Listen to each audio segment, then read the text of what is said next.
Bien, nous allons commencer donc. Est-ce que je laisse autant de lumière ou moins de lumière ça va comme ça?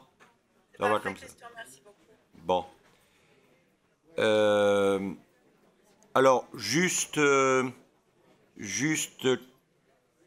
quelques mots parce que plusieurs personnes se sont un tout petit peu inquiétées de choses qui se sont passées dans l'association récemment.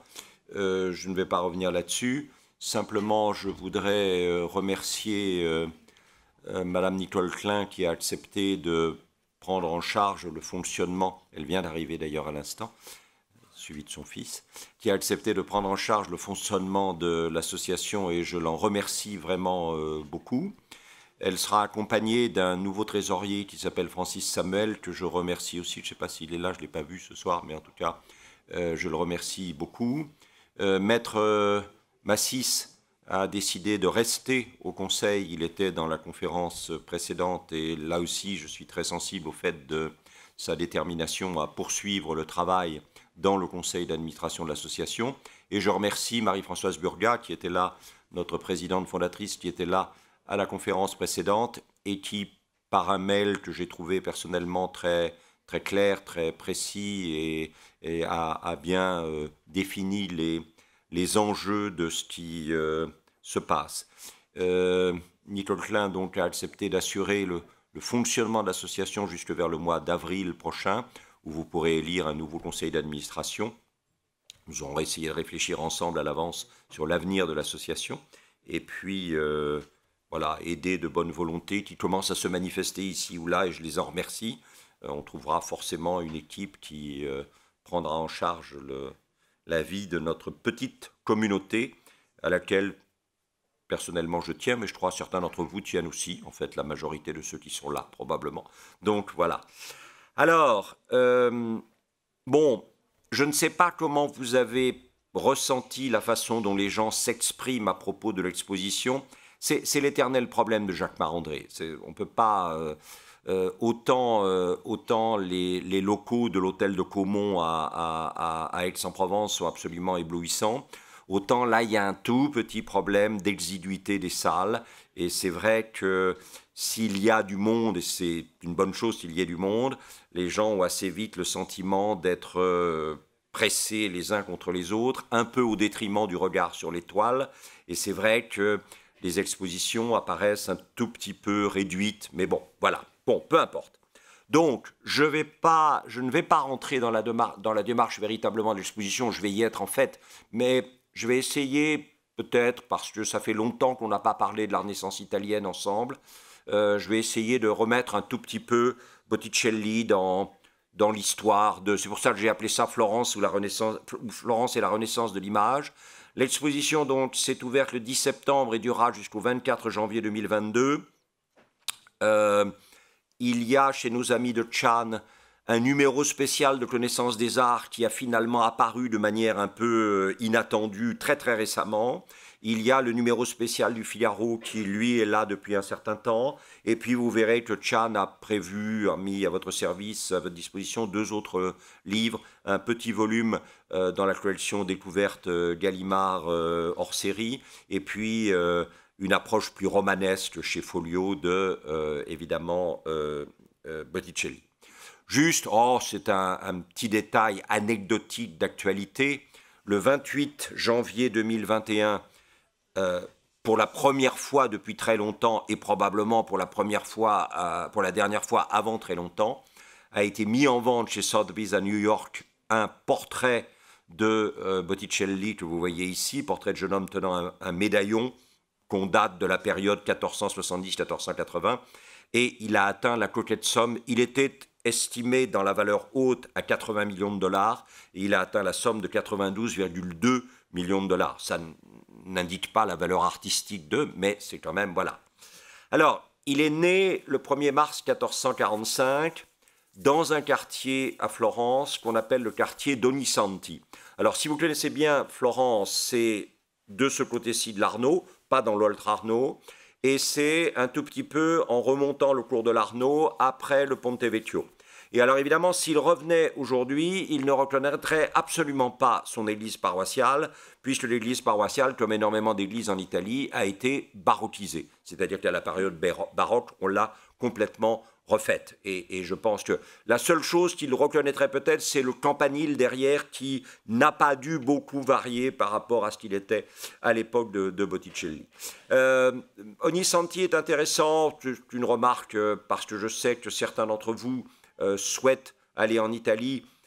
Alors, regardez quand même le livre. Moi, c'est un livre que j'aime beaucoup. Le livre de Dominique Fernandez qui s'appelle « L'Italie buissonnière ». Ceux d'entre vous qui ont beaucoup voyagé avec moi, vous verrez que nous avons fait beaucoup de l'Italie buissonnière. Mais c'est vrai qu'il est bon d'avoir le livre de Fernandez parce que ça évite de retomber éternellement sur les offices, sur etc. etc. L'Italie mérite d'être... Voilà. Et alors, en particulier à Florence, vous pouvez parfaitement inventer un circuit qui vous permettra d'éviter les queues des offices et de Pitti. Et ce circuit pourrait par exemple être bâti sur ce que j'appelle les cenacoli. Les cenacoli, c'est quoi? Ce sont les représentations de la scène qui était une représentation obligatoire sur le mur du fond du réfectoire des institutions monastiques. Vous savez que les institutions monastiques, vous aviez des tables de chaque côté en parallèle avec le mur, et au pied du mur du fond, sur une table, sur une estrade surélevée, vous aviez la table de la mère abbesse ou du père abbé, avec éventuellement les places de ses invités à côté d'elle. Et au-dessus de la mère abbesse ou du père abbé, vous aviez obligatoirement une représentation de la scène, dont la leçon devait être le comportement à table de la communauté monastique. Et on a énormément de cenacoli à Florence, et quand on prend la peine, avec par exemple Damien Vrigny, de repérer les différents cenacoli qui existent, on s'aperçoit qu'on peut faire tout le tour de Florence de façon extrêmement intéressante. Ghirlandaio en a réalisé plusieurs, mais il y en a un du Pérugin, il y en a un extrêmement violent d'Andrea del Castagno, il y en a un remarquable d'Andrea del Sarto, et on peut effectivement comme ça passer d'ancien couvent en ancien couvent, et ça permet de mieux peut-être ressentir Florence. Alors à Ognissanti, Ghirlandaio a non seulement réalisé le Cenacolo, mais il a réalisé évidemment ce très beau Saint Jérôme, une fresque qui représente Saint Jérôme dans son cabinet d'études.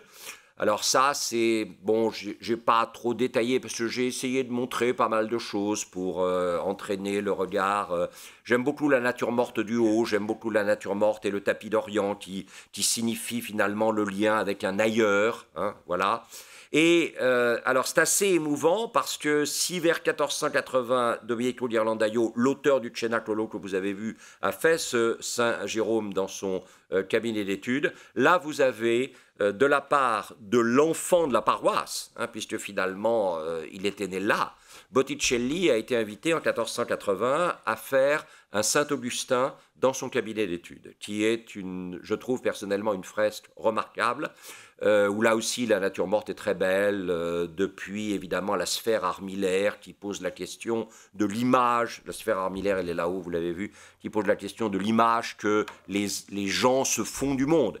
Et l'image du monde était en train de complètement changer. C'est-à-dire que, voilà, on en reparlera peut-être tout à l'heure. Hein. Donc voilà, et puis la mitre épiscopale derrière, enfin voilà, tout ça. Saint-Augustin, dans son cabinet d'études, en train de... Et il y a immédiatement une note qui est mise sur l'importance de l'affectivité, du sentiment. Hein. Vous sentez que la position de la main, la manière dont le regard se perd un peu dans les lointains, signifie quelque chose qui est lié justement à la prédominance du sentiment. Alors Florence en 1445, qu'est-ce que c'est? On va vraiment réviser des choses. Je ne sais pas pourquoi j'avais envie de faire des révisions, probablement parce que ma mémoire est en train de m'abandonner. Florence en 1445, c'est quoi? C'est largement tributaire, si vous voulez, de la vision que nous en a laissé Léon Battista Alberti. Vous savez, Léon Battista Alberti, c'est un personnage extrêmement important. Il appartient à une famille qui fait partie du clan des Médicis. Et donc, au début du XVe siècle, ils ont été obligés de quitter Florence. Ils ont été envoyés en exil, les Médicis et tout leur clan, en quelque sorte. Les Alberti ont donc été obligés de partir. Et Léon Battista Alberti est né en dehors de Florence en 1404. Et il a dû attendre l'âge de 30 ans, en 1434, pour revenir à Florence. La famille était exilée depuis 1388. C'est long, effectivement. Et quand il rentre à Florence, alors on a un texte assez merveilleux d'Alberti où il dit « Mais quelle est belle ma ville !» et quel est le lieu d'émergence de personnalités artistiques, créatrices absolument fabuleuses dans les 3 domaines essentiels de la création artistique, la peinture, l'architecture et la sculpture.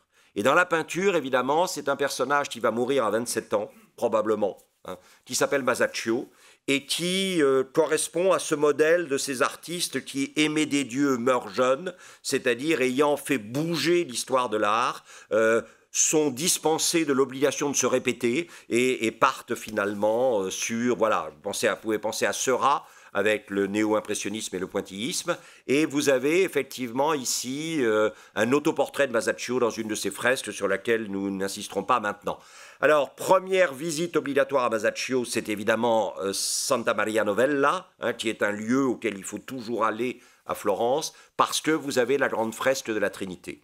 Et que cette grande fresque de la Trinité, elle propose évidemment 2 choses. D'abord, l'abandon définitif du modèle gothique au profit du retour au modèle antique, l'architecture de la niche dans laquelle est déployée la vision de la Sainte Trinité, puisque vous avez ici le Père, la petite tache blanche que vous voyez là ici, c'est la colombe du Saint-Esprit, et le Christ, bien sûr. Vous avez ici la Vierge et Saint Jean, le donateur et la donatrice, et probablement le tombeau futur du donateur à cet endroit-là, qui attendra de la Trinité l'espérance de la résurrection.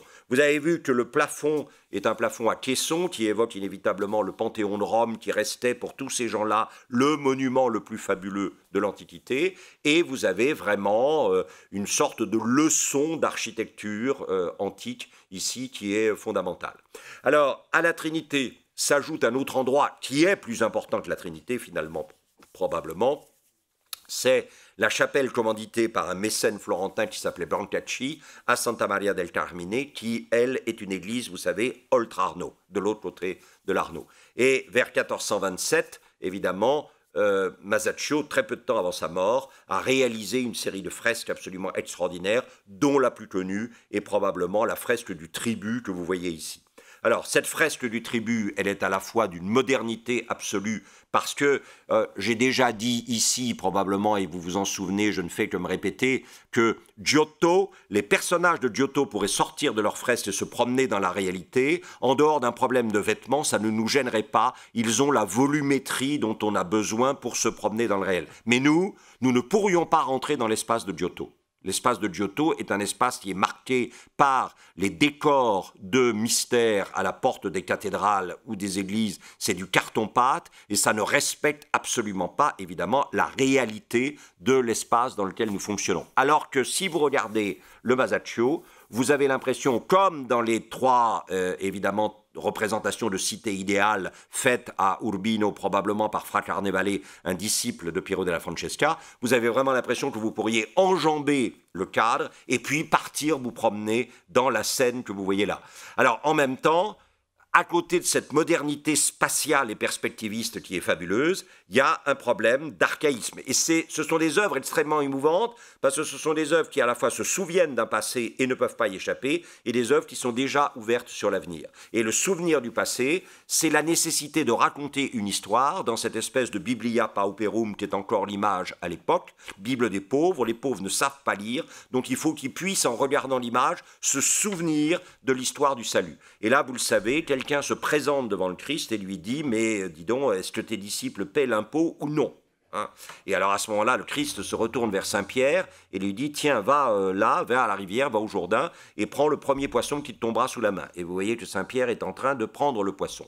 Et dans la bouche du poisson, il y a un sesterce qu'il rapporte à. Et le Christ dit « Mais de qui voit-on le visage sûr ? Le visage de César. Alors rendez à César ce qui est à César et à Dieu ce qui est à Dieu. » Et vous voyez ici que Saint-Pierre est en train de payer le tribut. Alors ça, c'est l'élément archaïque. L'élément archaïque, c'est la co-présence dans un seul espace perspectiviste de 3 épisodes temporellement successifs dans la représentation. Là, normalement, une toile moderne florentine, c'est un seul événement, dans un seul lieu, dans un seul moment du temps. Et à partir du moment où on rajoute des choses, on est en train de revenir vers un archaïsme. Et du coup, à propos de Masaccio, c'est sous l'inspiration de Masaccio que Léon Battista Alberti va écrire un livre qui s'appelle De Pictura, qui veut dire tout simplement de la peinture. C'est probablement c'est une des premières fois, c'est pas la première fois, on en reparlera tout à l'heure, mais c'est une des premières fois où on recommence à écrire un traité sur un des arts majeurs, comme effectivement la peinture. Et vous voyez, 1435, écriture latine, 1436, traduction italienne, 1540, première publication imprimée. Le deuxième personnage, c'est évidemment un architecte, puisque l'architecture, vous savez, remportera le fameux débat du parangon. Toute la deuxième moitié du XVe siècle, la Florence sera agitée par des débats sur quel est le plus grand de tous les arts, la peinture, la sculpture, la peinture parce qu'on peut, voilà, etc., les couleurs, la sculpture parce qu'on peut tourner autour. Bon. Et puis finalement, on se décidera pour l'architecture, parce que l'architecture dit l'habitabilité du monde par l'homme. Et l'architecte en question, c'est Felipe Brunelleschi.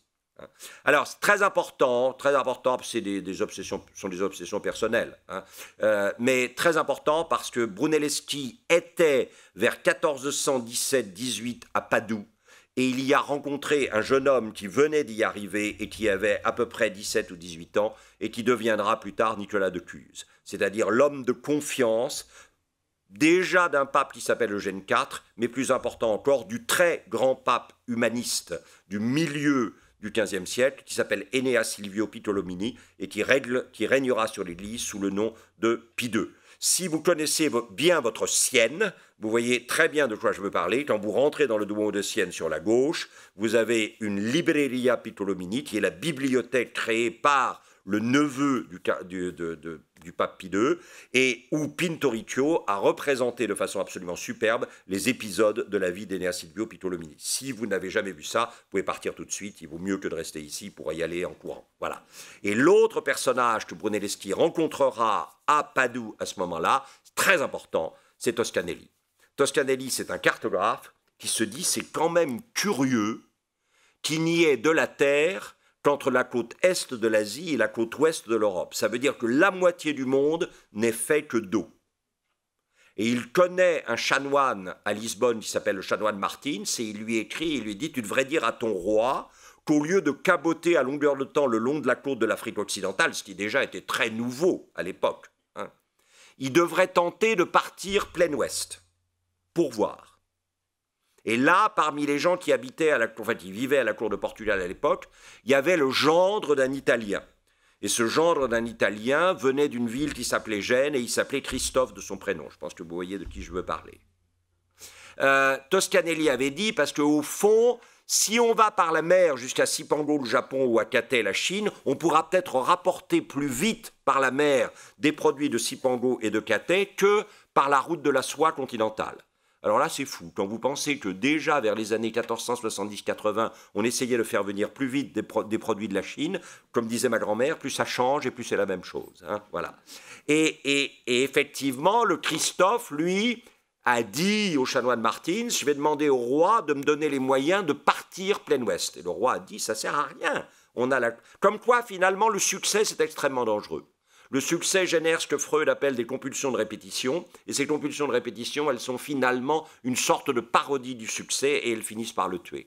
Et du coup, le petit Christophe, il est parti chez les rois catholiques, qui, eux, n'ayant rien, se sont dit, on peut toujours tenter, on verra après. Et finalement, ça a marché, puisque quand le petit Christophe est arrivé dans ce qu'il croyait être Cipango, le Japon, ou Katay, la Chine, il a trouvé autre chose. Parce qu'il ne pouvait pas y avoir de quatrième continent, puisque Noé n'avait que 3 fils. Donc après l'opération chasse d'eau qu'on appelle le déluge, quand la Terre a réapparu, puisqu'il y avait 3 fils de Noé, il n'y avait besoin que de 3 continents. Ce qu'on appelle une vision dogmatique du monde. Bon, on va s'arrêter là. Mais sans Toscanelli, probablement Christophe Colomb ne serait pas parti, ou ne serait pas parti plein ouest pour voir si. Voilà. Et tout ça, Brunelleschi, Nicolas de Cuse, Toscanelli. Alors, comprenez, les gens vous disent aujourd'hui, ce qui est merveilleux aujourd'hui, mesdames, messieurs, c'est les réseaux. Il y a toujours eu des réseaux. En fait, ça n'a jamais marché que par réseau. Hein, c'est clair. Alors, ils ont maintenant des instruments qui leur permettent de réseauter plus vite, mais peut-être moins bien d'ailleurs, ça c'est une autre histoire. Hein. Mais voilà, c'est le problème, parce que Brunelleschi, quand même, c'est l'homme qui a fait ça. Et pour la première fois dans l'histoire de l'architecture, il a fait un plan et il a dit, si vous suivez le plan, quand vous mettrez la dernière brique et la dernière tuile, ça tiendra. Et ça a tenu. Ça tient encore aujourd'hui. Santa Maria del Fiore, Sainte Marie de la Fleur, la cathédrale de Florence. Hein. Jusque-là, on construisait. Hein. C'est-à-dire qu'on était dans l'empirique. On construisait. Ça tenait tant mieux, ça tenait pas, on reconstruisait jusqu'à ce que ça tienne. Mais là, voilà. Et du coup, évidemment, Léon Battista Alberti a écrit un livre qui s'appelle De Re Aedificatoria de l'architecture. Et il a pratiqué lui-même l'architecture, par exemple, à Florence, la façade de Santa Maria Novella, qui dissimule l'architecture gothique de l'église, ou alors, par exemple, à Mantoue, où, à l'initiative du marquis Ludovic Gonzague, il a effectivement fait les plans de cette extraordinaire basilique antique. Je ne sais pas si vous vous rendez compte de ce que c'était pour les gens qui étaient habitués à adorer et à aller prier dans des églises gothiques. Mais je suis sûr qu'il y avait inévitablement, effectivement, des gens qui disaient « mais on nous oblige à aller prier dans un temple païen, c'est mal ». Faut réfléchir à ça, parce que ça fait partie de l'histoire. Hein. Saint-André-Mantoue ou le Tempio Malatestiano à Rimini, sur lequel je ne suis pas revenu cette fois, mais voilà. Et puis la troisième personne, c'est Donatello, bien sûr, hein, le sculpteur, dont vous voyez ici deux versions du David, hein, un en 1408, l'autre 22 ans après. Et plus Donatello. Donatello, il illustre parfaitement ce principe qu'un grand artiste part de la communication et s'éloigne de plus en plus de la nécessité de communiquer pour l'urgence d'exprimer. Hein, les deux pôles, communication-expression, les très grands artistes commencent par communiquer et puis ensuite sont attirés irrésistiblement par l'urgence de l'expression. D'où cette sorte de sculpture expressionniste de la fin de la carrière de Donatello qui est bouleversante, comme sa Madeleine pénitente ici, qui est un chef-d'œuvre absolu. Et ça, là aussi, il faut bien connaître votre Florence, mais vous le connaissez certainement aussi bien, sinon mieux que moi. Il faut aller au musée de l'Opera del Duomo. Les grandes œuvres finales de Donatello sont là. Alors, il est entré en apprentissage, notre Botticelli. Hein, voilà. Botticelli, je vous rappelle, ce n'est pas son nom. Hein, vous retrouverez son nom. Botticelli, ça veut dire le petit tonneau. Hein. Donc, étant enfant, il devait être un peu rondelet. Hein, et on l'a appelé. Alors après, évidemment, il a fait dans le, voilà, hein, dans le longiligne et dans le, peut-être par souvenir de ça. En tout cas, il rentre en apprentissage, probablement chez son frère aîné, qui était orfèvre. Le père avait été tanneur et était devenu orfèvre, le fils aîné est devenu orfèvre, et on a tenté d'emmener le petit Alessandro, dans effectivement l'orfèvrerie. Et alors l'orfèvrerie, c'est ça, hein, ce sont des ateliers, bien sûr, d'orfèvrerie, hein, où on vous représente ici des imitations de la nature faites en métal précieux, et l'orfèvrerie, ça permettait à la fois de décorer des lieux publics, soit religieux, soit civils, et puis ça permettait aussi d'embellir finalement l'espace quotidien de ceux qui avaient les moyens d'acheter ces choses-là. Vous avez repéré qu'au centre de l'atelier d'orfèvrerie décrit par le maître de Balam ici vers 1450-60, vous avez Saint-Éloi, le saint patron des orfèvres. Et pour vous donner une idée un tout petit peu, parce que je crois que personne n'a exactement avec certitude un objet qui aurait été fait par le frère et par le père de Botticelli. Mais vous avez ici des objets qui probablement sont assez proches de ce que faisaient le père et le frère de Botticelli. Le dessin de base sur la plaque d'argent, le dessin de base est un dessin de notre ami Léon Battista Alberti dont nous avons parlé tout à l'heure. Et il représente effectivement, par le Christ qui est ici au centre, la guérison d'un possédé qui est à ses pieds, possédé du démon. Et puis vous avez toute la décoration avec le somptueux filigrane en métal doré ou en or, avec dans les quatre coins, très probablement, les quatre docteurs de l'Église, je suppose, ou des choses comme ça. Et ça, ce sont des objets qui témoignent évidemment de la maîtrise artisanale de la ville de Florence, et pour pouvoir un jour espérer faire un objet comme ça, il va falloir rentrer en apprentissage. L'apprentissage étant quelque chose que vos parents paient à votre maître. Hein, je vous rappelle que quand vous entrez en apprentissage, vos parents versent à la semaine ou au mois une somme d'argent au patron de l'atelier dans lequel vous travaillez, car le patron de l'atelier à la fois vous enseigne, vous nourrit et vous loge, souvent. Hein. Il est très rare qu'un apprenti ne loge pas chez le maître. Hein. Alors on n'évoquera pas ici le jour où Andrea Mantegna rompra son contrat d'apprentissage, ce qui donnera lieu à un procès qui est resté célèbre dans l'histoire de l'art, effectivement, de la Renaissance, puisque Andrea Mantegna a carrément dit « Je ne vois pas pourquoi mes parents continueraient à payer quelqu'un qui n'a plus rien à m'apprendre. J'ai appris tout ce qu'il y avait à apprendre chez lui, maintenant je m'en vais, il faut que je fasse autre chose. » Et Mantegna a gagné son procès. Hein. André Chastel a écrit un texte absolument éblouissant sur l'importance symbolique du procès en rupture de contrat d'apprentissage d'Andrea Mantegna. Et vous voyez, que ça soit au sud ou que ça soit relativement au nord, dans le monde, disons, germanique, en Suisse, vous avez ce peintre que j'aime beaucoup du début du XVIe siècle qui s'appelle Niklaus Manuel Deutsch, qui est très bien représenté au Musée des Beaux-Arts de Bâle, mais aussi à Berne. Et vous avez à nouveau ici la représentation de Saint-Éloi dans l'atelier des orfèvres. Car vous voyez bien que le grand plat doré qui est là n'est pas un plat, c'est une évocation par un orfèvre de ce que pourrait être une auréole en métal, hein, bien sûr. Là.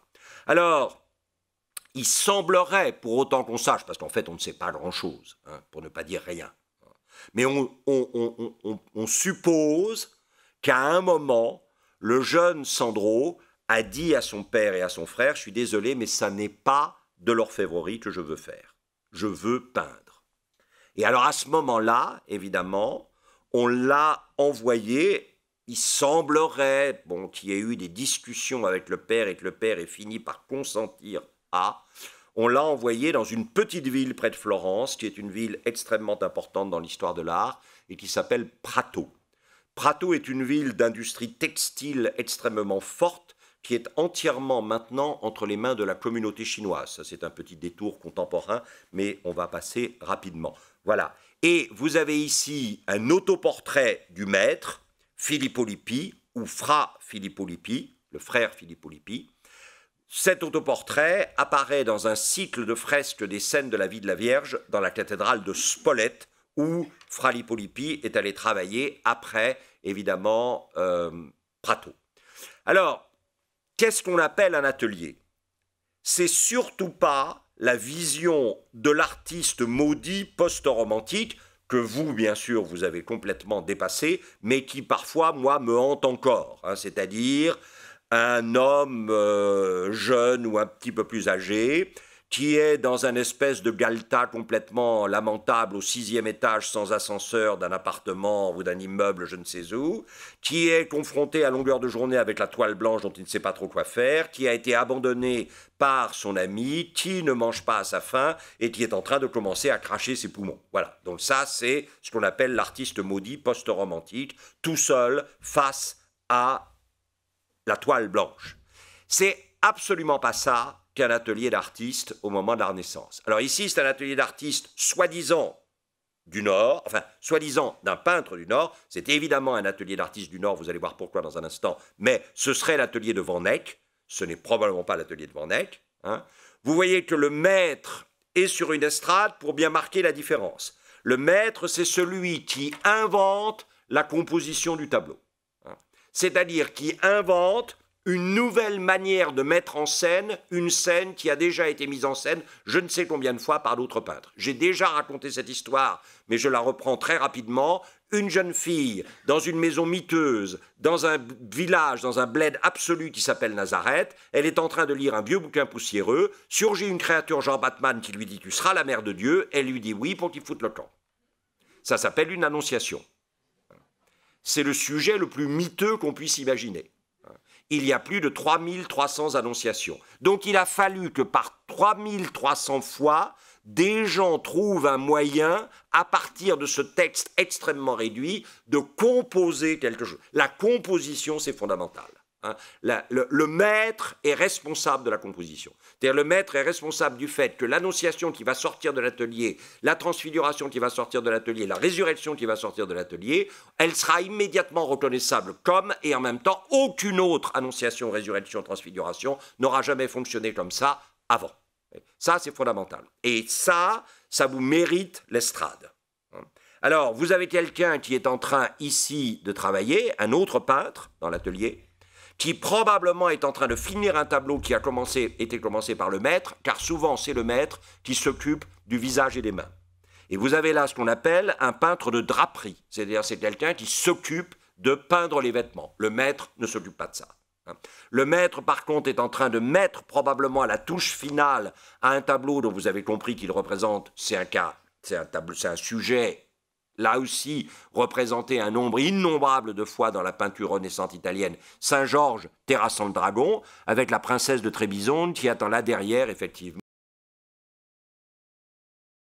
Et vous avez un aspect absolument essentiel, c'est la transmission. C'est ça l'apprentissage. Il faut vous imaginer un jour que Filippo Lippi était là et que probablement, un peu plus âgé apparemment, évidemment, Sandro Botticelli est arrivé et il a commencé à travailler en balayant l'atelier. Ça, c'est très important. Si vous êtes allé à Urbino dans votre vie et que vous avez visité la maison d'un monsieur qui s'appelait Giovanni Santi avait donné un prénom un peu étrange à son fils, il l'avait appelé Raffaello, Raphaël. Il a fait une petite carrière après dans l'histoire de la peinture, bon, à partir d'Urbino. Et effectivement, quand vous allez à Urbino et que vous visitez la maison de Giovanni Santi, et il faut la visiter, quand vous entrerez dans l'atelier, la dame qui vous guidera, elle est là depuis 20 ans, je ne pense pas qu'elle soit partie, j'espère, bon voilà, et la dame vous ouvrira et elle vous dira « Raphaël a commencé sa carrière de peintre en balayant l'atelier de son père. » Et ça, c'est ce qui est ici. Mais en même temps, ça vous dit une chose, c'est qu'on ne vérifie la maîtrise que dans la transmission. On ne possède bien que ce qu'on transmet. C'est-à-dire que la transmission est la vérification ultime et absolue de la maîtrise. Et alors, il y a un détail extrêmement intéressant, c'est ça. C'est-à-dire que vous avez là les gens qui ne peignent pas, mais sans qui la peinture serait impossible. Et leur place dans l'atelier est reconnue. Extrêmement intéressant. Des manuels, puisqu'il y en a un qui est en train de broyer les pigments. Si c'est du bleu, c'est du lapis lazuli, et ça coûte une fortune. Et là, on voit bien qu'on est dans un atelier du Nord, parce que le liant qui est utilisé est de l'huile et pas de la tempéra. Et donc, on est bien dans le Nord. Mais vous voyez bien que ces deux personnages qui ne peignent pas, ils ne composent pas et ils n'exécutent pas le tableau. Ces deux personnages sont néanmoins représentés parce que sans eux, l'atelier ne fonctionnerait pas. C'est grâce au père que, évidemment, Botticelli rencontrera le fils, Filippino Lippi. Alors, Filippino Lippi, vous le savez, est le fruit des amours problématiques entre Fra Lippo Lippi, le moine, et une des moniales de Prato. Je passerai rapidement sur le sujet. Voilà. Juste un détail. Si par hasard, vous aviez du temps de lecture, je n'ai pas rapporté ici parce que ça aurait été sans fin, le très grand poète britannique du 19e siècle qui s'appelle Robert Browning, et qui a écrit une série de monologues dramatiques éblouissants, dans lequel un personnage important dans l'histoire du monde ou d'un art à un moment, en une quantité assez importante de vers, pose un certain nombre de problèmes, par exemple sur la création artistique. Vous avez deux monologues dramatiques de Browning qui sont éblouissants et qui concernent la peinture. L'un s'appelle Fra Lippo Lippi et il est censé être Fra Lippo Lippi réfléchissant à haute voix sur son art, et l'autre s'appelle Andrea del Sarto. Vous avez la première génération, la première Renaissance florentine, et la deuxième Renaissance florentine. Alors, Filippo Lippi, donc, si vous arrivez à remettre la main sur le poème et sur une édition un peu bilingue peut-être pour aider ceux d'entre vous qui sont moins habitués à lire l'anglais, mais c'est quand même tout à fait exceptionnel. Et Filippino était le fils donc de Filippo et de la Moniale. Il apparaît ici dans un autoportrait, vous le voyez, toujours évidemment sur la droite, c'est ce que vous venez de voir en détail, d'une scène qui représente évidemment Simon le magicien mettant au défi Saint-Pierre et Saint-Paul devant le fonctionnaire romain. Filippino Lippi est un remarquable dessinateur, ça c'est clair. Il vous représente ici, bien sûr, un apôtre sur la droite et un jeune homme. Alors c'est très intéressant parce que l'apôtre appartient à un monde ancien et le jeune homme vient demander à ce monde ancien quelque chose de l'histoire du sens. Si vous connaissez la Badia Fiorentina, qui est un endroit que André Suarez adore dans Le Voyage du Condottiere, vous savez qu'il y a de Filippino Lippi cet extraordinaire tableau qui montre l'apparition de la Vierge et des anges à Saint-Bernard de Clairvaux, reconnaissable à son habit blanc, avec, en contrebas, bien sûr, le donateur. C'était pour la chapelle funéraire de son père. hein. Et alors, il y a un détail qui est complètement fou et qui est essentiel pour Florence à l'époque, c'est que si vous regardez en gros plan la tête de Saint Bernard de Clairvaux, vous allez vous apercevoir qu'à côté du texte religieux apparaît sous la forme d'un cartouche une citation d'Épictète, philosophe païen antique. Sustine et abstine, c'est-à-dire l'essence du stoïcisme. Supporte et abstiens-toi. Et ça, c'est très, très, très étonnant parce que ça veut dire que, à l'époque, il y a la volonté d'une réconciliation entre l'héritage philosophique païen et la révélation chrétienne. C'est-à-dire qu'au lieu de poser la révélation chrétienne comme un déni du paganisme, on est sans arrêt en train de travailler sur ce qu'on appelle les pierres d'attente, c'est-à-dire qu'est-ce qui, dans la sagesse païenne, en fait, préparait l'inévitabilité de la révélation chrétienne. Et ça, c'est vraiment quelque chose qui est très caractéristique de la Renaissance et de la Renaissance florentine en particulier, et ça indique un changement de monde. Là, vous avez un très beau dessin à nouveau de Filippino Lippi, qui est une scène que vous connaissez bien sûr par cœur, qui est la scène du Noli Me Tangere. Vous le savez, Marie-Madeleine cherche désespérément le corps de son maître. Elle le cherche d'ailleurs avec une lanterne, parce qu'il doit être l'aube, elle ne sait pas trop ce qui se passe. Et puis elle tombe sur quelqu'un qui est habillé en jardinier, et elle lui dit « Est-ce que c'est toi qui ?» Et alors vous le savez, c'est ce merveilleux moment où le texte évangélique nous dit que simplement, il prononça son nom. Et là, la manière dont il prononce son nom, elle le reconnaît.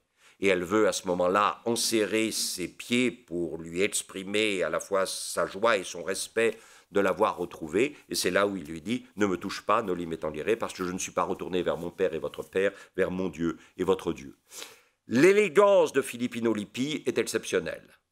Vous avez là, effectivement, son fameux tableau qui représente Tobie et l'ange. Et vous le savez, c'est le geste des deux mains de Tobie et l'ange avait été choisi par Roland Barthes comme illustration des fragments d'un discours amoureux. Et puis cette scène, ça c'est un des éléments remarquables du catalogue.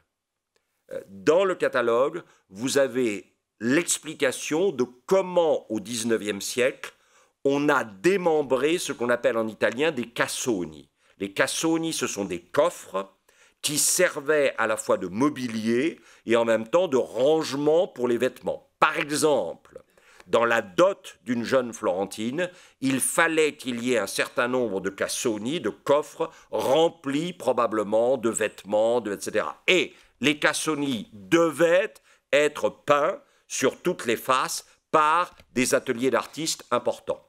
Et dans le catalogue de l'exposition Botticelli à Jacques-Marandré, vous avez une très très belle reconstitution d'un travail fait par Filippino Lippi et Sandro Botticelli autour de l'histoire d'Esther, d'Assuérus et de la reine Vashti, qui va effectivement se déployer sur tous les côtés du cassone. Ici, c'est la reine Vashti. C'est un tableau qui appartient au musée Horn à Florence, encore une fois un musée auquel vous pouvez aller sans aucun problème. Il y a de très belles choses et vous ne serez gêné par personne, parce que personne n'y va jamais.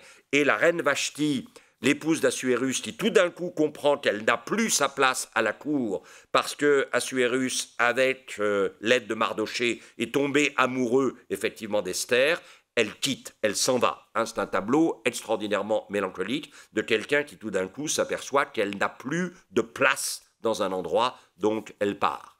Voilà. Alors à Prato, évidemment, Sandro Botticelli a à la fois regardé et travaillé sur les grandes fresques du maître, Filippo Lippi. Deux murs absolument fondamentaux, l'un qui représente, vous le voyez ici, la vie de Saint-Étienne. Alors, à chaque fois, trois niveaux, un niveau supérieur, un niveau médian, un niveau inférieur.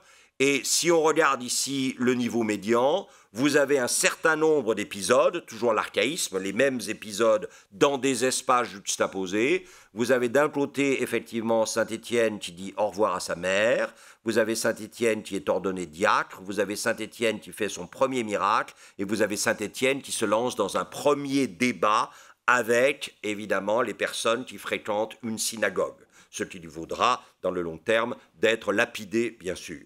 sur le mur d'en face, vous avez toujours dans une division tripartite de scènes, en particulier les scènes du bas rassemblant plusieurs éléments narratifs, vous avez évidemment la vie de Saint Jean-Baptiste. Et cette vie de Saint Jean-Baptiste, elle commence avec Élisabeth encore dolente après la naissance de son fils, pendant que Zacharie, qui avait eu la révélation dans le temple qu'il allait avoir un fils et qu'il n'avait pas voulu le croire compte tenu de son âge et de l'âge de sa femme, et l'ange lui avait dit, eh bien, tu resteras muet jusqu'à la naissance de ton fils, et tu ne recouvreras la parole que quand tu appelleras ton fils du prénom que je vais te donner, Yochanan, hein, bien sûr. Et là, vous avez évidemment Zacharie qui est en train d'écrire le nom un peu inattendu du fils pour pouvoir retrouver la parole. Détail rapide, évidemment, de la scène post-accouchement d'Élisabeth.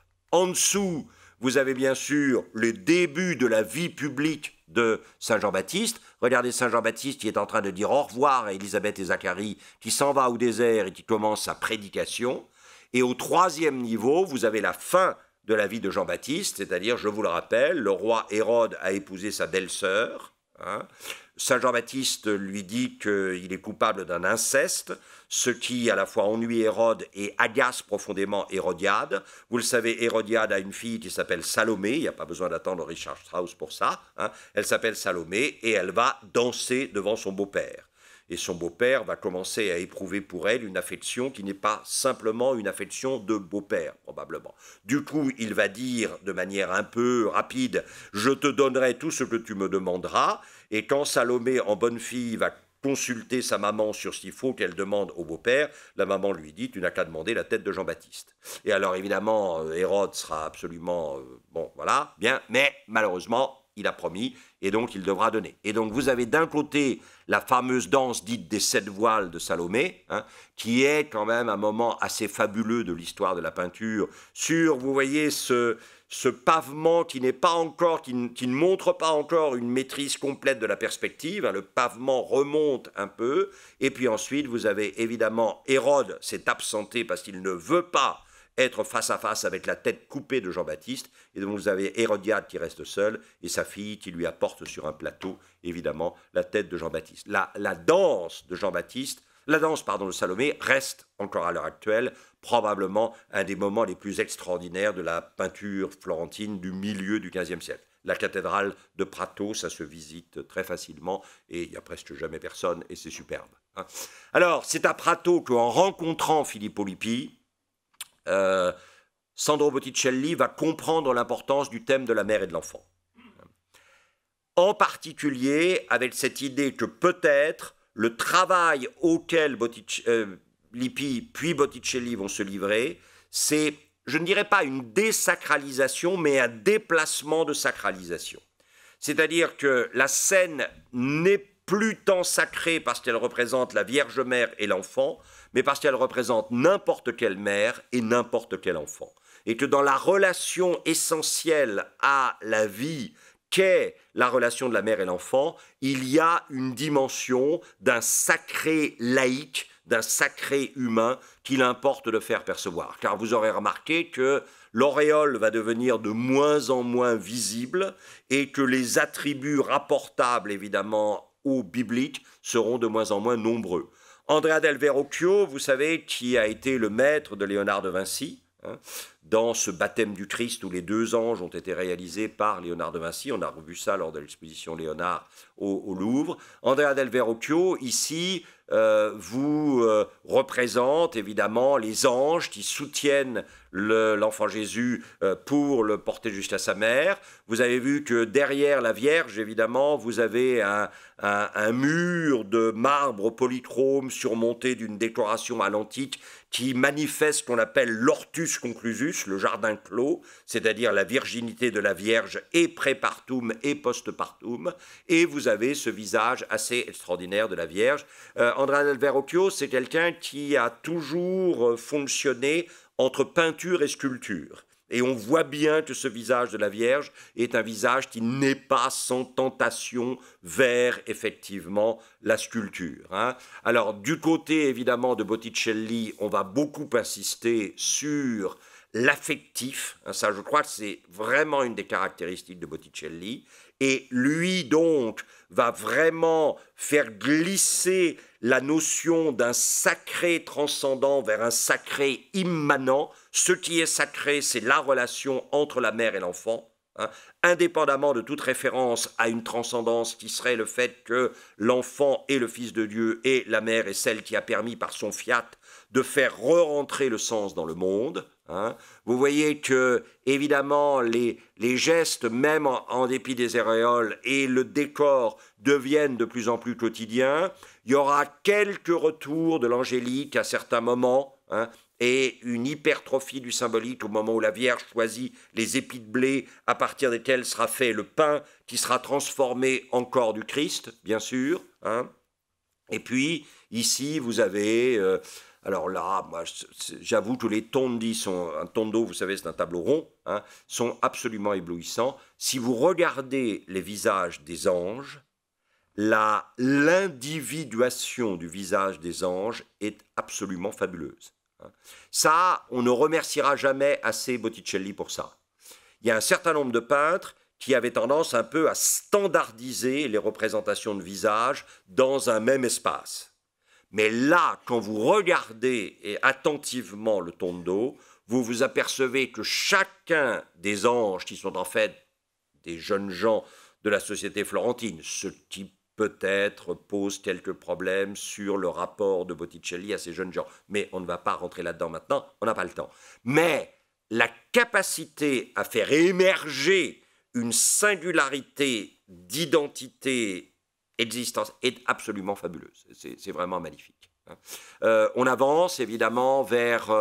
alors, je ne sais pas, hein, le Botticello, le petit tonneau, je me demande si l'enfant Jésus ici n'est pas une version du petit tonneau. Hein, voilà. Alors que dans cette version qui est quand même assez étonnante, hein, vous voyez que la mère apprend à lire. Hein. Alors évidemment, elle apprend à lire probablement l'Ancien Testament où l'enfant, le fils, va avoir la révélation de la volonté du Père et de ce pourquoi il est venu dans le monde. Mais en même temps, c'est aussi l'idée que n'importe quelle mère est celle qui va donner à un enfant la clé des mots. Et à travers la clé des mots, la clé du monde, bien sûr. Hein, c'est vraiment... Et là, vous avez un autre tondo que je trouve magnifique, dans lequel vous avez à nouveau une série d'individualisations des présences des anges, alors qu'on pourrait faire des théories d'anges qui se ressembleraient tous, etc., que je trouve absolument fabuleuses. Je ne suis pas sûr qu'il n'y ait pas une évocation de Florence à l'arrière de ce tableau. Et que ce qu'on voit en noir ici, en travers, qui me semble bien être en travers d'un fleuve, serait peut-être le Ponte Vecchio. Et donc cette idée que le transcendant ne nous intéresse que s'il se risque dans l'immanent qui est le nôtre. Hein. Si la transcendance ne prend pas le risque de l'immanence qui est la nôtre, alors elle ne nous intéresse pas. Et puis... vers la fin, on va voir apparaître quelque chose qui est de l'ordre, musicalement parlant, je pense qu'on pourrait parler d'un mode mineur ou d'une sourdine. Hein. Et c'est très évident que Botticelli, qui en début de carrière a des couleurs extrêmement brillantes, hein, va vers la fin de sa carrière, et là on reparlera tout à l'heure de l'influence de Savonarola, il va entrer dans une utilisation de la couleur dans lequel il y aura quelque chose d'assez poignant à cause, encore une fois, de cette sourdine visuelle ou de ce mode mineur de la couleur que je trouve très important. Alors Florence est une ville de la théorie, et il faut rappeler l'importance d'un monsieur qui s'appelle Cennino Cennini, né vers 1360, mort vers 1440, né dans un village que vous avez tous traversé si vous êtes allés de Florence à Sienne, et qui s'appelle Colle de Valdelsa. Quand vous rentrez de Volterra en car, vous changez de car à Colle de Valdelsa pour revenir effectivement vers Florence ou pour repartir vers Sienne. Et Cennino Cennini, c'est la première personne...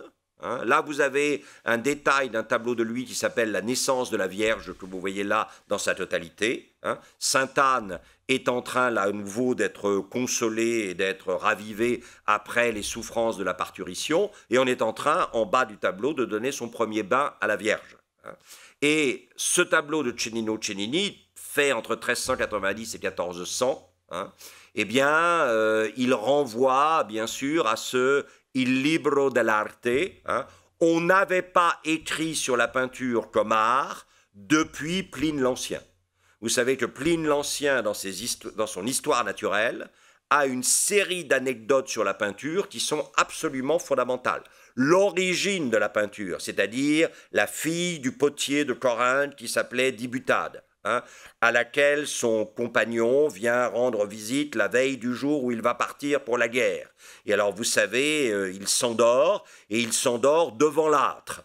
Et les flammes et la lumière qui viennent de l'âtre projettent le profil du visage du jeune homme sur le mur. Et du coup, la fille du Dibutade, le potier de Corinthe, va prendre un charbon dans le foyer de la cheminée, et elle va tracer sur le mur le profil de l'homme aimé, du jeune homme aimé. Et la peinture apparaît là comme, évidemment, la victoire sur le danger et sur la mort.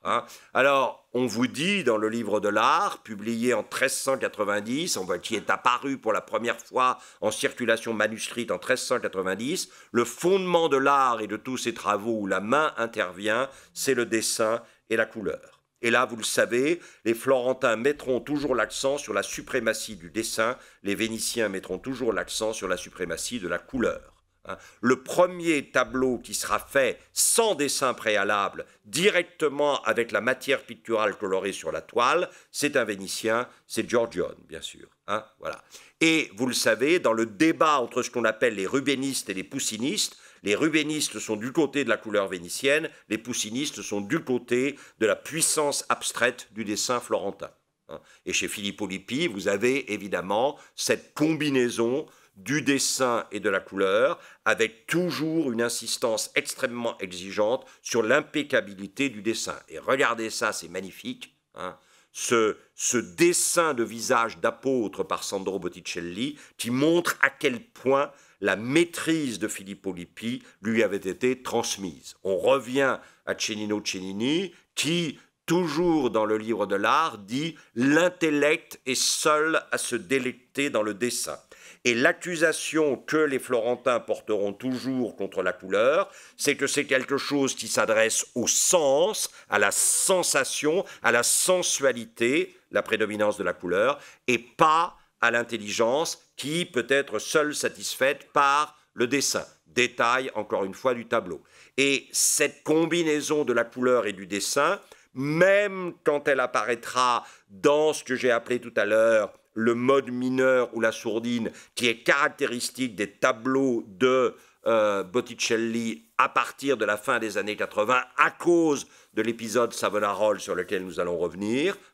Cette exigence de qualité, évidemment, va permettre à Cennini de parler de l'art comme d'une virtus, c'est-à-dire comment le sujet qui crée est engagé dans la création d'un objet aussi parfait que possible, et qu'il y a là matière à définition de quelque chose qui est de l'ordre du vertueux, c'est-à-dire quelque chose qui puisse révéler la plénitude d'une humanité. Alors, Florence est la ville des Médicis, c'est très clair, vous voyez là, Sandro Botticelli vous montre quelqu'un qui fait partie de la bande des Médicis, voilà, puisqu'il tient à la main cette médaille qui a été frappée sur ordre du conseil municipal de la ville de Florence et qui reconnaît évidemment dans Côme l'Ancien, par un décret public, celui qui est le garant de la paix et de la liberté de la ville de Florence. L'intelligence de Côme l'Ancien,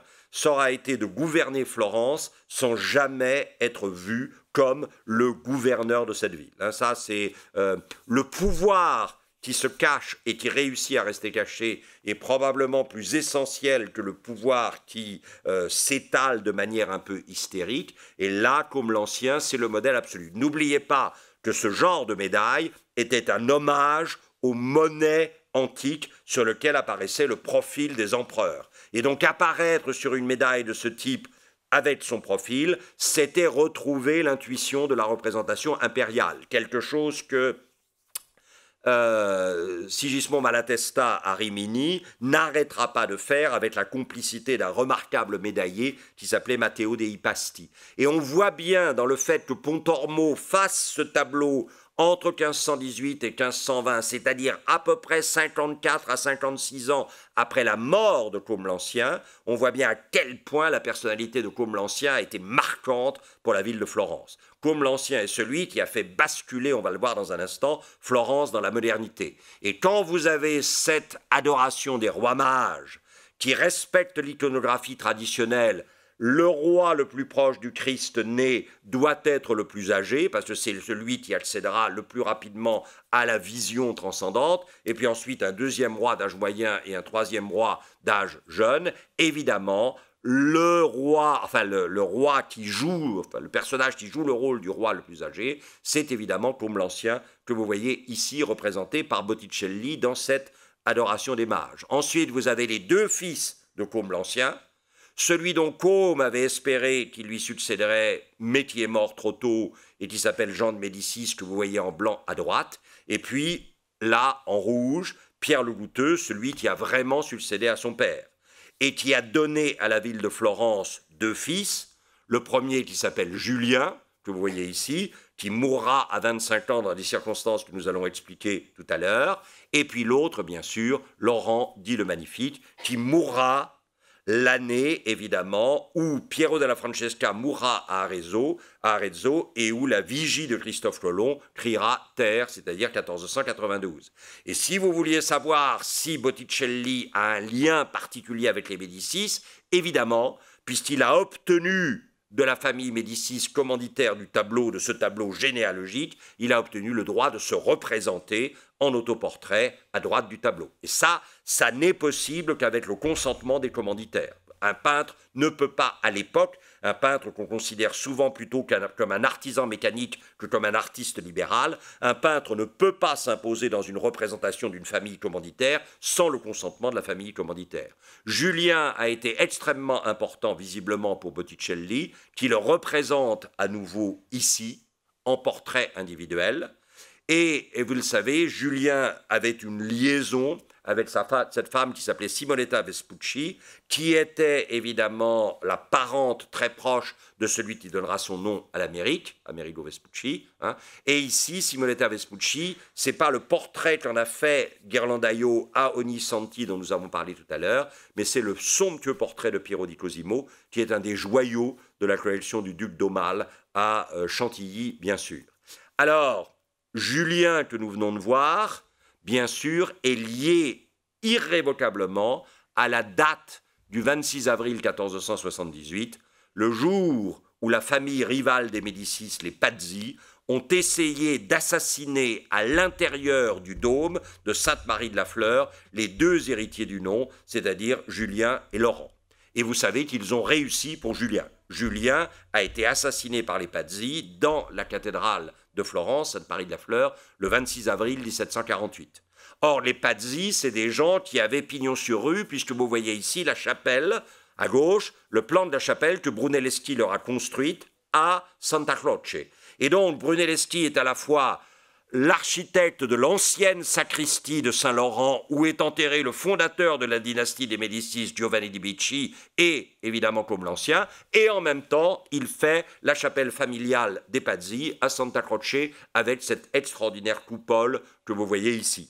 Les Pazzi, alors, ce qui se passera et qui est fabuleux, on en reparlera dans un instant, il y a là un homme qui va tout comprendre.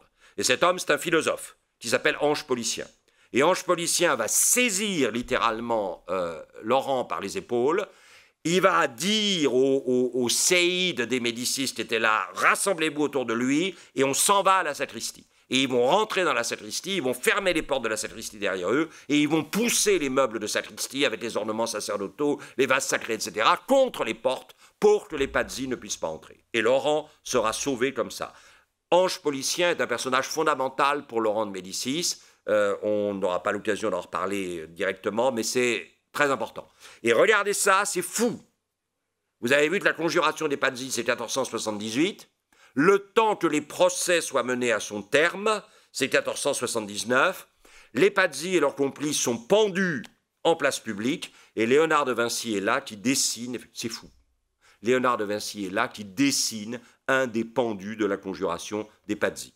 Alors, je vous rappelle que, et ça c'est très important, Florence est la ville du néoplatonisme, et je vais essayer de vous expliquer pourquoi. Car le néoplatonisme, c'est non seulement une doctrine philosophique, mais c'est une doctrine esthétique, et c'est la doctrine qui a fait fonctionner l'œuvre de Botticelli. Vous avez ici quoi? Vous avez ici, évidemment, le concile de Bâle-Ferrare-Florence. C'est-à-dire ce concile qui a commencé au début, pratiquement, enfin, 1431, pour décider si le plus important dans l'Église, c'était le pape ou le concile. Et puis, évidemment, vous avez eu ensuite, il s'est transposé à Ferrare, et là, à Ferrare, il s'est préoccupé d'une chose essentielle. C'est que le 29 mai 1453, évidemment, le concile de Ferrare n'était pas au courant, les Ottomans ont envahi Constantinople. Mais dès 1437, on sentait que la menace ottomane était en train de monter. Et ce qui s'est passé à ce moment-là de façon fabuleuse, c'est que, évidemment, ils étaient à Ferrare. Côme de Médicis, Côme l'Ancien, cherchait désespérément un instrument de légitimation. Et il a dit au père conciliaire, Ferrare c'est bien, mais l'été avec les marécages et la proximité du rivage, c'est extrêmement dangereux pour votre santé. Venez faire le concile à Florence. C'est la première opération de sponsoring dans l'histoire de la modernité. C'est-à-dire que Côme l'Ancien a payé entièrement de ses deniers le transfert du concile de Ferrare à Florence. Les gens n'étaient pas obligés de porter un t-shirt à l'effigie des Médicis, mais presque. Voilà. Et du coup, le concile de Florence est ouvert en 1439, réfléchissant sur comment on pourrait ressouder la chrétienté déchirée évidemment par le schisme, le grand schisme d'Orient de 1054, où les Byzantins avaient décidé de se séparer de Rome, et comment on pourrait reconstituer cette unité du monde chrétien face à la menace d'un autre monde, qui était bien sûr le monde musulman. Ça n'a pas réussi, puisqu'encore une fois, le 29 mai 1453, Constantinople a été pris par les Turcs. Néanmoins, et c'est très important, Côme l'Ancien a tenu à ce que le souvenir du concile de Florence perdure, et perdure dans la demeure familiale de Palais Médicis-Riccardi et dans la chapelle palatine de cette demeure, où vous avez ce sol magnifique d'opus sectilé byzantin, et où le grand tableau d'autel, maintenant à la Alte Pinakothek à Berlin, à Gemäldegalerie à Berlin, est un tableau de Filippo Lippi, le maître de Botticelli. Et sur les murs qui se déploient sur trois côtés autour de cette adoration de l'enfant par la Vierge et par Saint Jean-Baptiste, on a déployé le cortège des mages, les trois rois mages, censés se rendre pour adorer le Christ à Bethléem. En fait, le cortège des rois mages représente la traversée de l'Apennin toscan par les pères conciliaires qui venaient de l'est de l'Apennin à Ferrare, et qui sont venus à l'ouest de l'Apennin à Florence. Et ceci a été réalisé par le dernier grand disciple de Fra Angelico, qui s'appelle Benozzo Gozzoli, qui a déployé sur les murs à la fois les anges qui adorent l'enfant qui vient de naître et les paysans dans leurs champs qui voient passer le cortège des rois mages, que vous voyez ici, qui comporte inévitablement des chameaux. Je ne pense pas qu'il y avait des rois mages, je ne pense pas qu'il y avait des chameaux dans le cortège qui est allé de Ferrare à, mais néanmoins. Or, n'oubliez jamais, sur le chemin, il y avait quelques villas des Médicis, et on les a représentées pour bien montrer que les Médicis, ce n'étaient pas simplement des ploucs banquiers qui habitaient à Florence. On a représenté des scènes de chasse, on a représenté des relations entre les animaux, un faucon qui détruit évidemment un lièvre, des petits oiseaux très paisibles, et la suite des rois mages, accompagnés évidemment d'animaux exotiques. Perfection du dessin de, effectivement, la fresque. Alors, le rôle des rois mages maintenant, et ça c'est très important. En tête, Melchior, le roi mage supposé le plus ancien, dont le rôle va être joué par le patriarche Joseph, car pour essayer de faire un front commun contre la montée ottomane, on a invité le patriarche de Constantinople, Joseph, et l'empereur Jean VIII, paléologue, à quitter Constantinople et à venir discuter avec les Romains, d'abord à Ferrare et puis ensuite à Florence. Le patriarche Joseph ne rentrera jamais à Constantinople, il mourra à Florence. Et vous voyez que parce qu'il est le patriarche et pas un guerrier, il ne peut pas être sur un cheval, il est obligé d'être sur un âne, l'âne qui a fait entrer le Christ dans, effectivement, Jérusalem le jour des rameaux. Patriarche Joseph dans le rôle de Melchior, dans le rôle de Balthazar, le deuxième des rois mages, l'empereur Jean VIII paléologue, que vous voyez ici. Alors lui avec un cheval, parce que c'est un empereur, et il a évidemment sa couronne et son vêtement de brocart sur fond de villas et de villages appartenant aux Médicis. Et maintenant, la grande question, c'est qui est-ce qu'on prend pour jouer le rôle de Gaspard, le troisième des rois mages. Normalement, le rôle ne peut revenir qu'à Eugène IV, le pape, puisqu'il s'agit de rassembler Rome et Constantinople contre la menace ottomane. Et là, vous allez avoir la subversion absolue que, évidemment, le peintre ne va pouvoir faire qu'à la demande de son commanditaire comme l'Ancien, c'est-à-dire que dans le rôle de Gaspard, vous allez avoir Laurent de Médicis. Et pour la première fois dans l'histoire du monde, le rôle d'un roi mage va être joué par un marchand banquier ou l'héritier d'une banque d'affaires. Et ça, c'est complètement fou. On est sorti du monde de Duby dominé par la femme, le prêtre et le chevalier, et le prêtre et le chevalier ne sont plus les maîtres du monde, c'est le marchand banquier qui est en train de le devenir. Et vous avez ici Laurent avec un buste du Verrocchio à droite, accompagné par. Et alors évidemment, tout ça est observé par d'abord et avant tout la famille.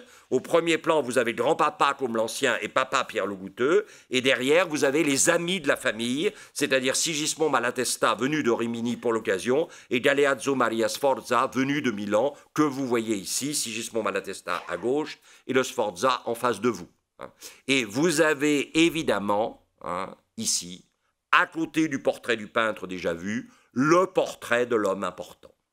Cet homme important, c'est un philosophe, Gémiste Platon, venu de Grèce avec, évidemment, l'empereur Jean VIII paléologue et le patriarche Joseph. Qui est-ce qui est allé les chercher à Constantinople? Devinez, une fois de plus, Nicolas de Cuse, bien sûr. Et là, maintenant, nous allons basculer sur Santa Maria Novella avec la façade de Léon Battista Alberti, parce que dans Santa Maria Novella, vous avez la chapelle absidiale qui a été réalisée par Domenico Ghirlandaio, dont nous avons vu tout à l'heure le cénacle d'Ognissanti. Et là, vous avez les deux donateurs, Monsieur Tornabuoni et Madame Tornabuoni, parce que, effectivement, Giovanni Tornabuoni est le fondé de pouvoir de la Banque Médicis et il est l'oncle de Laurent, parce qu'il a effectivement épousé la sœur de Pierre le Goutteux. Vous voyez que tout ça ne sort pas de la famille. Et vous voyez, c'est ça. Quand on vous dit qu'on a inventé les réseaux aujourd'hui, n'importe quoi. Florence était une ville uniquement de réseaux et qui fonctionnait par les réseaux. Et donc, sur les murs de la chapelle Tornabuoni, commandité et payée par Monsieur Tornabuoni, le fondé de pouvoir de la Banque Médicis et la tante de Laurent, vous avez un certain nombre de fresques qui racontent l'histoire de Jean-Baptiste. Et vous avez cette fresque que vous avez déjà, d'une certaine manière, entendue. Vous avez Zacharie qui est dans le temple, et tout d'un coup, l'ange lui apparaît pour lui dire, tu seras père. Et Zacharie dit, c'est pas possible, je suis trop vieux, ma femme est trop vieille, ça peut pas marcher. Alors tu resteras muet jusqu'à la naissance de l'enfant et jusqu'au jour où tu lui donneras le prénom de Yochanan. Mais c'est pas ça qui m'intéresse ici. Ce qui m'intéresse ici, c'est les 4 messieurs d'en bas. Et les 4 messieurs d'en bas, on va commencer par celui qui est derrière là et celui qui est derrière là. Ces 4 messieurs-là, c'est d'abord Marsile Ficin et Ange Policien. Ange Policien, c'est celui qui a sauvé Laurent de Médicis de la conjuration des Pazzi dans le dôme de Florence. Ils sont là, tous les deux. Et là, vous retrouvez Ange Policien dans une autre fresque de Ghirlandaio où il est en train d'accompagner les enfants de Laurent parce que Laurent l'avait chargé de l'éducation de ses enfants après qu'il les sauvés. Et puis vous avez 2 personnages moins importants qu'on appelle Cristoforo Landino et Démétrios Chalcondyles, mais qui sont aussi des présences importantes de la vie intellectuelle autour des Médicis. Et ces gens-là sont confrontés à un énorme problème. C'est que l'Église refuse de reconnaître la légitimité du prêt à intérêt. Quand vous êtes au service d'un banquier, ça ne va pas le faire. C'est clair. Et là, il faut revenir à cette idée, bien sûr, que, alors Raphaël n'avait pas encore fait la stance de la signature, mais si on revient à l'école d'Athènes, vous voyez bien que, évidemment, Socrate à gauche est en train de lever le doigt vers le ciel, alors que Aristote est en train, à droite, de désigner la terre. Or, Florence et toute la chrétienté de la deuxième moitié du XIIIe siècle fonctionnent sous l'autorité d'un paradigme aristotélo-thomiste. Je vous recommande ça dans les dîners en ville, ça calme un peu. Le paradigme aristotélo-thomiste, c'est quoi? C'est Aristote, pris en charge et réinterprété par saint Thomas, et qui dit le prêt à intérêt n'est pas légitime parce qu'il est une spéculation sur le temps, et le temps n'appartient qu'à Dieu. Donc il n'est pas légitime de demander à des gens un intérêt, puisque c'est joué sur le temps, et le temps n'appartient qu'à Dieu. Deuxièmement, l'intérêt, c'est quoi? C'est l'argent qui se reproduit. Or, seul le vivant peut légitimement se reproduire.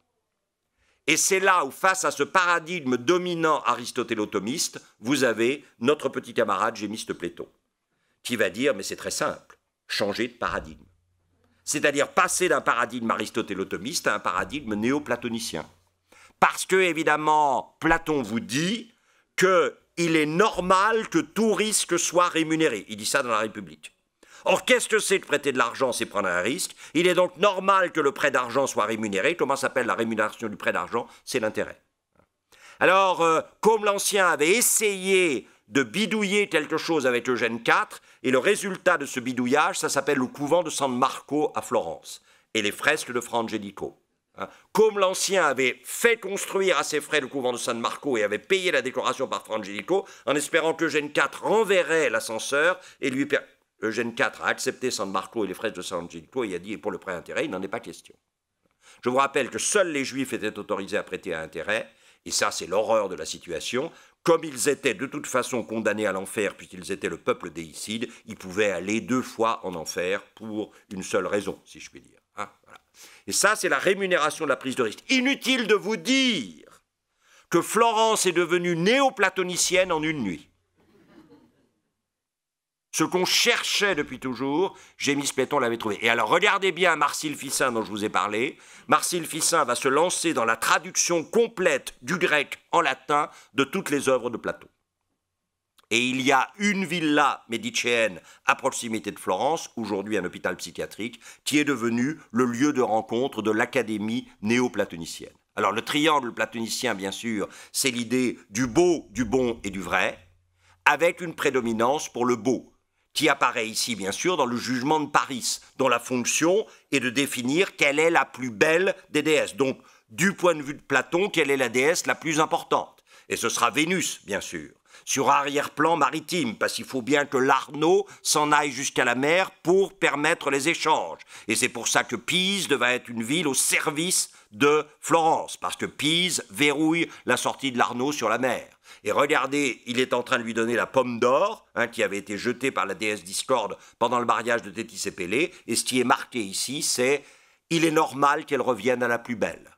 Et donc, évidemment, Botticelli va se lancer dans un culte de la beauté, fondé effectivement sur la ligne, qui réapparaîtra de manière un peu incertaine dans certains portraits masculins, dans d'autres portraits féminins, qui conduira à la féminisation de certains portraits masculins, à la masculinisation de certains portraits féminins, mais le portrait deviendra le lieu de la mise en avant d'une beauté physique qui est le signe d'une beauté morale et effectivement d'une vérité qui n'existe que par la beauté. Alors ça, c'est très important. Le champ de l'épistémologie, c'est-à-dire de la vérité du savoir, et le champ de l'éthique, le bien et le mal, sont d'une certaine manière ordonnés à la révélation de la beauté. Et Botticelli ne va cesser de, y compris dans cette fresque magnifique que nous possédons au Louvre maintenant et qui était dans la villa Lémy près de Florence, où vous avez effectivement Vénus et les Trois Grâces qui sont en train d'offrir un cadeau à une jeune femme. Alors ce triangle platonicien du beau, du bon et du vrai, est-ce que Botticelli a commencé à un moment à en douter? C'est-à-dire que vous voyez ici un Mars qui s'est peut-être un peu trop abandonné au culte de la beauté avec Vénus, et dont le moins qu'on puisse dire, c'est qu'il n'est plus très prêt pour les activités normales qui sont les siennes. D'ailleurs, on voit bien que les petits satyres ont récupéré tous les attributs de Mars. Hein. Il y en a un qui a son casque, il y en a un autre qui s'est habillé de sa cuirasse, vous voyez, et on ne peut pas dire que Mars soit très guerrier. Tout ça probablement à cause de la séduction d'une beauté dont Botticelli vous dit qu'elle est d'autant plus séduisante qu'elle se dissimule d'une certaine manière. Hein. Au fond, le corps nu de Vénus, alors je ne parlerai pas ici de la naissance de Vénus, ni du printemps bien sûr, parce que sinon, voilà, comme je ne parlerai pas non plus des fresques vaticanes, on y serait encore demain. Hein. Mais vous sentez bien que Botticelli est en train de vous dire, ce qui se cache est peut-être encore plus séduisant que ce qui se révèle. Hein. Et regardez comme on est loin de, évidemment, cette représentation, puisque au tribunal de commerce de Florence, qu'on appelait le Tribunale della Mercanzia, hein, on avait commandité les confréries de marchands de Florence, dont c'était le tribunal de commerce, hein, avaient commandité la représentation des 7 vertus. Et vous le savez, les 7 vertus, c'est les 3 vertus théologales, la foi, l'espérance et la charité, et les 4 vertus cardinales, la justice, la force, la prudence et la tempérance. Botticelli s'est occupé de la force, une des 4 vertus effectivement cardinales, dont le retour avec, puis à la place des vertus théologales, marque la fin du monde chrétien et le retour de l'antique, puisque les vertus cardinales sont là aussi définies par Socrate et Platon dans la République. Et regardez l'autre artiste qui a collaboré à la création de ces 7 représentations des 7 vertus, 3 théologales, 4 cardinales, qui s'appelle Pietro Pollaiolo. Hein. Il représente à gauche, évidemment, la prudence, caractérisée par 2 attributs, le miroir et puis, bien sûr, le serpent. Le serpent, quand il entend quelque chose de nouveau, commence par se cacher prudemment plutôt que de se jeter à. Et le miroir n'est pas du tout le lieu d'une obsession narcissique, c'est le lieu d'une juste connaissance de soi-même, le gnotis éoton socratique. Quant à la foi, elle a les yeux levés vers le ciel et elle tient à la main, bien sûr, d'un côté la croix et de l'autre le calice, montrant que ce qui s'est passé peut se repasser tous les jours dans le sacrifice de la messe. Et là, vous avez évidemment la somptueuse beauté de la Vénus, hein, dont vous pouvez vous demander si le rapport entre beauté esthétique, bonté éthique et vérité épistémologique est aussi évident que ça.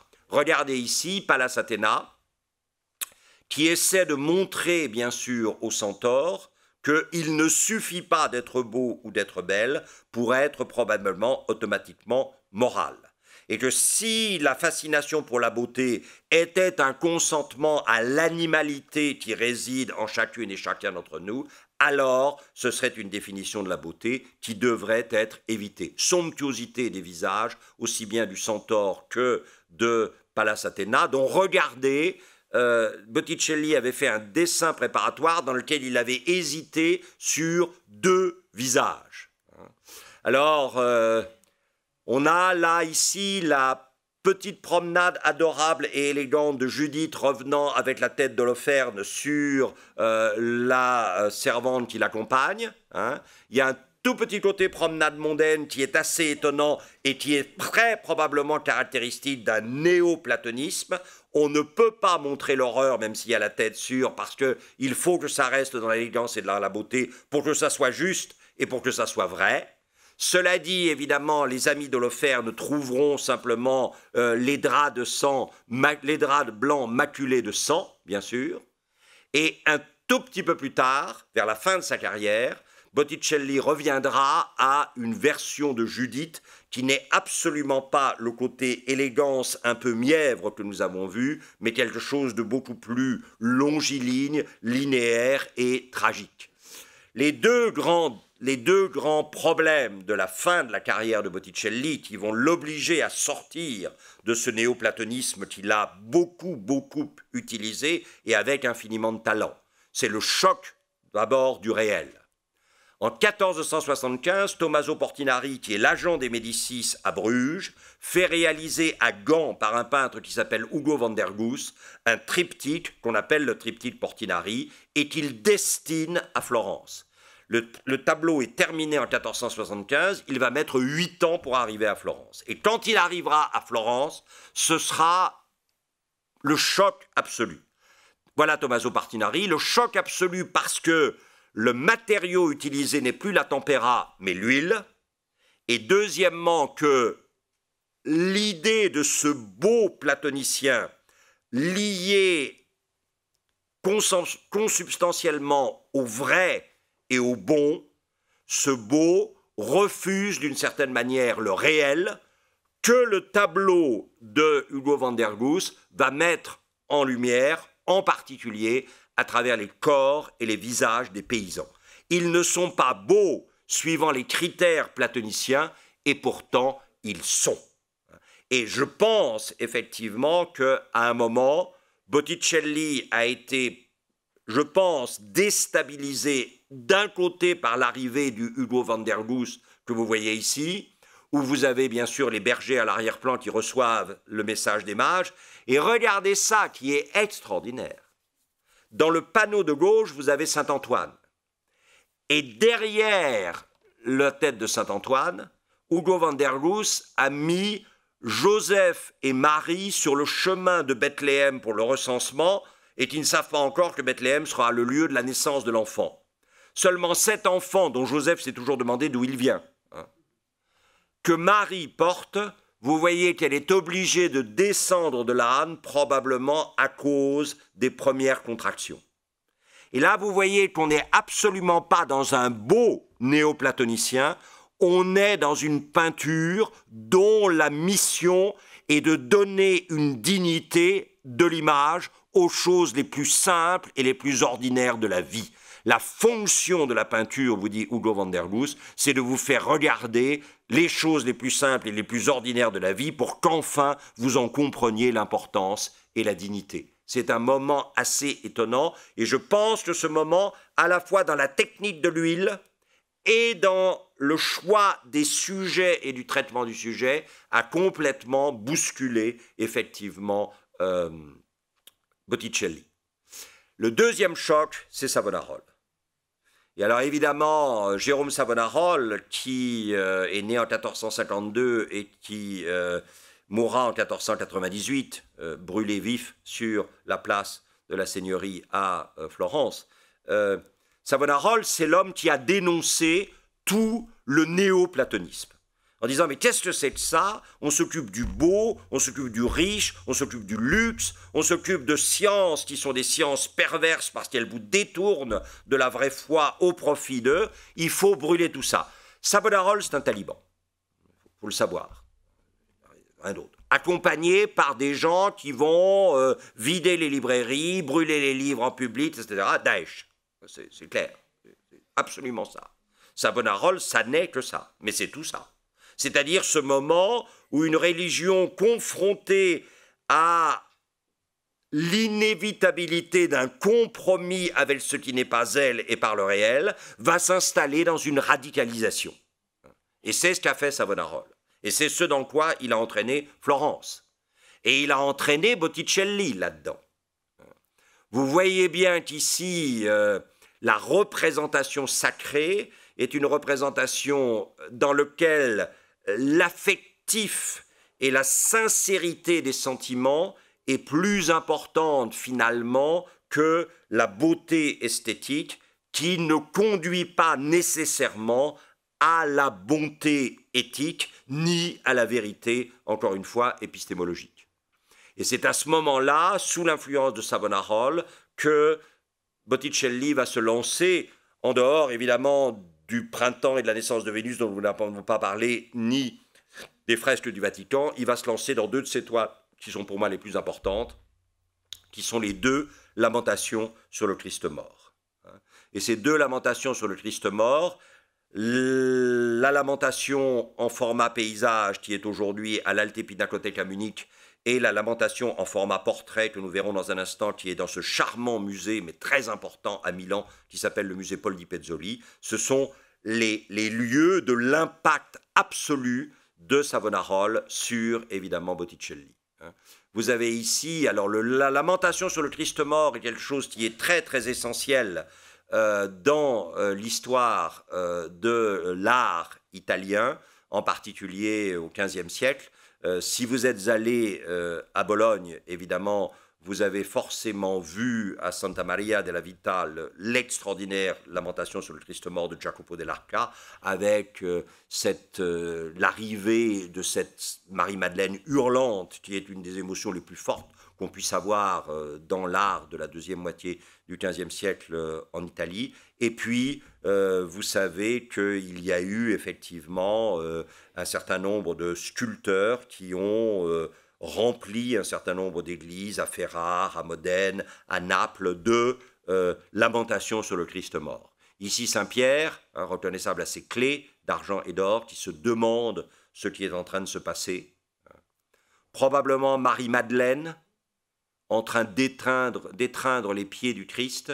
Et je dois dire que là, la beauté est empreinte d'une émotion, c'est-à-dire c'est une beauté presque concave qui se creuse à l'intérieur plutôt qu'elle ne s'exhibe de manière convexe à l'extérieur. Ça n'empêche pas de cette femme d'être étonnamment belle, mais la beauté vient aussi de ce qui est de l'ordre de la compassion, ou celle-ci, qui est peut-être aussi Marie-Madeleine, mais je ne sais pas.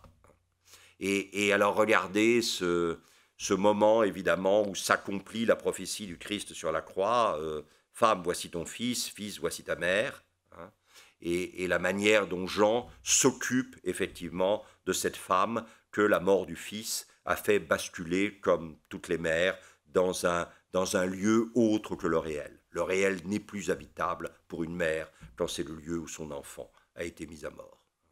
Et vous avez là l'autre version, la version format portrait, qui est à Paul di Pezzoli, où vous avez ce personnage un peu étonnant derrière, peut-être Joseph d'Arimathie ou Nicodème. Joseph d'Arimathie, c'est celui qui avait donné le tombeau pour le Christ. Nicodème, c'est celui qui était venu, un pharisien qui était venu le voir de nuit au chapitre 2 de Saint Jean. Et regardez, il tient à la main les instruments de la Passion, la couronne d'épines et les clous.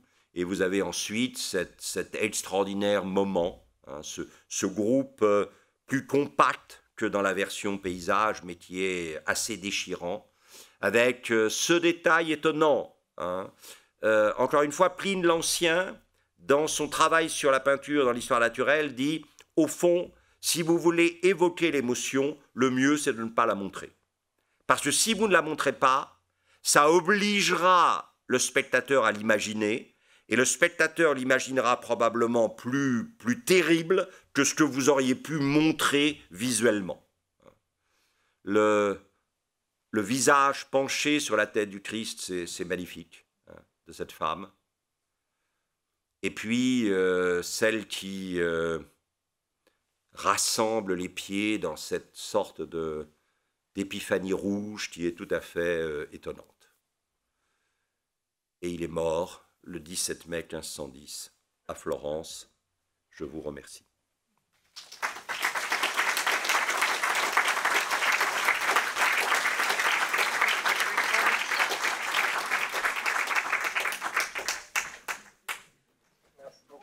Sibylle va sûrement rallumer pour que vous ne tombiez pas dans les escaliers.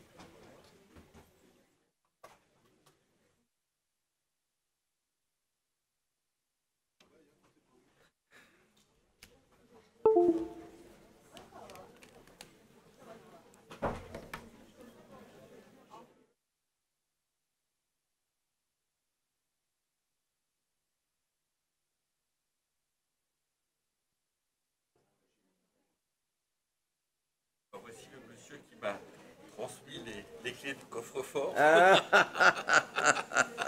Comment tu vas? Ça va bien. Ça s'est bien passé apparemment? Oui, très bien. C'est une dame charmante, très efficace, très chanteur, gentille. Et puis je pense, c'est ce que j'ai dit, je partage les mêmes valeurs. Voilà, On a vu tout à ça fait. se démarre. Moi, je suis pas inquiet. Voilà, non, ça se passe très bien. Je suis vraiment pas inquiet, au contraire.